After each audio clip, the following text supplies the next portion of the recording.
Patrick Bruel est de passage à Montréal pour nous présenter She's Gone, le deuxième extrait de son album Lequel de nous. Vous allez voir, c'est toujours un plaisir pour moi de rencontrer Patrick qui était particulièrement en forme ce jour-là.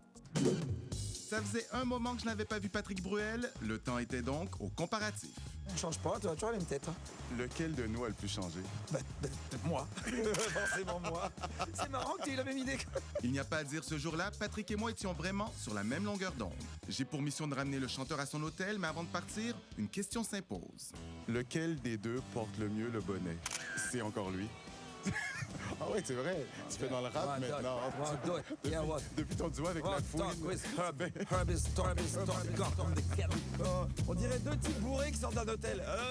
Lequel de toi, lequel de moi aura l'envie? Depuis sa sortie en France et au Québec, le nouvel album de Patrick Bruel est très bien reçu par le public. 6 ans pour écrire un album. Est-ce que c'est parce que tu voulais prendre ton temps ou c'est parce que c'était difficile? Mais c'est les deux, parce que j'ai fait beaucoup de choses en même temps. J'ai tourné plusieurs films, j'ai fait une pièce de théâtre qui a été un énorme succès, j'ai écrit un bouquin, j'ai fait une tournée acoustique. Tu as joué au poker? Entre 2008 et 2010, mais pas tant que ça en fait. Après Lequel de nous, premier extrait de l'album, Patrick nous présente maintenant She's Gone. She's gone, she's gone.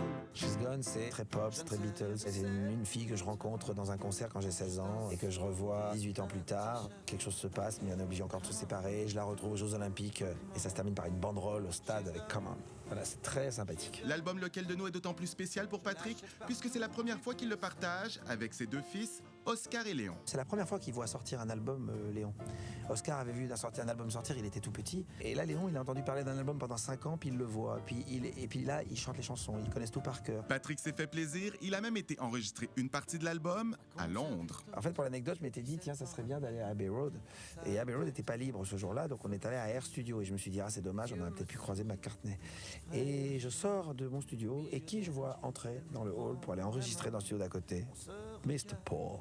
Pas vrai. Ouais, c'était cool. Et qu'est-ce que t'as fait? Très cool. J'ai dit bonjour. Il m'a dit bonjour. How are you, Patrick? How are you? I'm fine. Oh, you're on first name basis with Sir Paul. Oui, parce qu'en fait, il m'avait accueilli merveilleusement à son spectacle à Bercy. Et à ma surprise, il me connaissait.